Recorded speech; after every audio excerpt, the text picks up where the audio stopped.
Bang Basri tak mau ketinggalan. Bersepeda kencang seorang diri.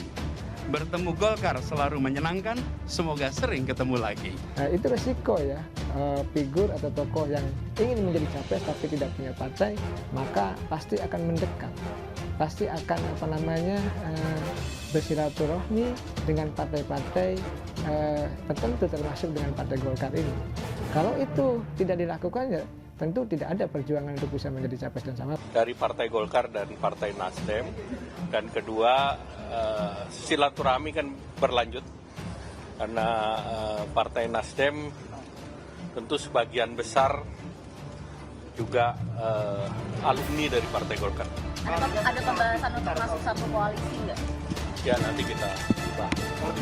Nasdem ke Partai Golkar, kami sebagai salah satu dari koalisi kami tentu menyambut baik dan berharap nanti itu juga bagian yang akan bisa kami diskusikan di kabinet.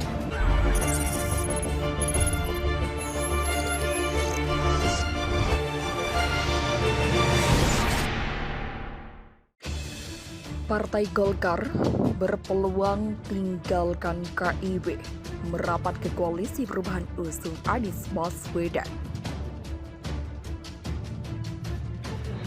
Direktur Eksekutif Indonesia Political Opinion, Deddy Kurniasyah, menilai Partai Golkar berpeluang merapat ke koalisi perubahan.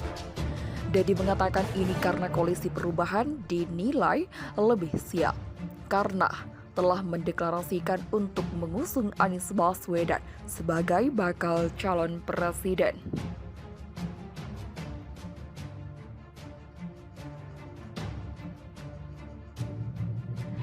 Situasi saat ini jika ada pergeseran mitra koalisi, lebih mungkin Golkar yang merapat ke Nasdem. Bukan soal Nasdem lebih kecil porsi kuasanya dibanding dengan Golkar, tetapi karena faktor Nasdem yang lebih siap hadapi Pilpres, ujar Deddy. Deddy menjelaskan hal ini karena Golkar dengan Koalisi Indonesia Bersatu atau KIB belum memiliki kandidat kuat untuk Pilpres 2024 mendatang.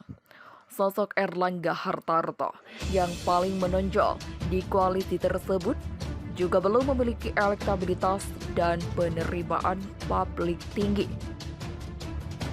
Sehingga cukup rasional jika KIB pada dasarnya hanya memiliki skema cawapres. Sementara Nasdem dan Koalisi Perubahan sudah memiliki capres Anies Baswedan dan potensial dengan elektabilitas yang dimiliki. Ujarnya. Yang kedua, Deddy menilai Nasdem dan Golkar sudah cukup untuk mengajukan kontestan di Pilpres. Karenanya akan jauh lebih baik jika perubahan tetap utuh dan diperkuat Golkar. Keuntungan koalisi perubahan jika mendapat dukungan Golkar, ini bisa mengancam dominasi PDIP. Golkar jauh lebih mungkin mendominasi pemilu jika dengan Nasdem daripada sendirian dengan KIB atau bahkan jika bergeser dengan PDIP, ujarnya. Namun demikian, jika Golkar bergabung bersama dengan koalisi perubahan, maka dilema dalam penentuan cawapres. Mengingat Partai Demokrat yang lebih dahulu melakukan penjajakan. Memang dilema jika Golkar menawarkan cawapres, karena Demokrat yang lebih dahulu menjalin hubungan dengan Nasdem miliki AHY yang dari sisi kesiapan cawapres lebih mampu. Dari Erlangga, elektabilitas AHY masuk nominasi nasional, ujarnya.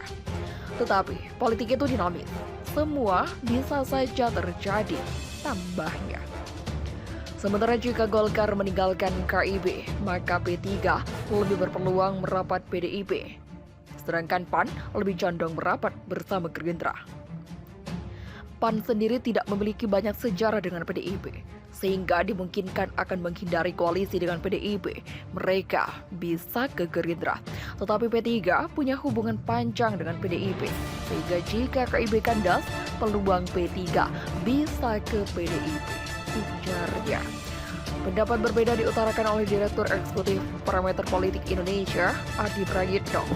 Ia menilai kecil kemungkinan jika Golkar yang kemudian bergabung dengan koalisi perubahan yang terdiri dari Nasdem, PKS, dan Partai Golkar. Nasdem akan berkoalisi dengan KIB sangat mungkin. Tapi kalau KIB berkoalisi dengan koalisi Nasdem tidak mungkin, ujar Adi. Adi menyampaikan, alasan yang mendasari Partai Golkar, PAN, dan P3 yang tidak akan bergabung dengan koalisi perubahan jika tetap mengusung Anies Baswedan sebagai bakal calon presiden pada tahun 2024. Ini karena ketiga partai ini dinilai solid mengawal pemerintahan Joko Widodo hingga selesai. Selain Nasdem, ngotot mencapreskan Anies selama itu, juga partai-partai politik koalisi pemerintahan yang saat ini tegak lurus ke Jokowi ini tidak akan bergabung dengan Nasdem dan berkoalisi dengan Jokowi, ujar pengamat politik dari UIN Syarif Hidayatullah, Jakarta. Karena itu Adi menilai tidak bisa langsung diasumsikan jika Golkar dan Nasdem akan berkoalisi jika hanya merujuk pada pernyataan Surya Paloh jika kedua partai sama-sama nyaman. Itu tidak bisa dispekulasikan bahwa Anies akan berpasangan dengan Erlangga Hartarto. Saya kira itu tidak mungkin, karena iman politik Golkar tidak mau ke Anies. Iman politik P3 dan PAN itu tidak mau dengan Anies Baswedan. Di situ kuncinya, ujarnya.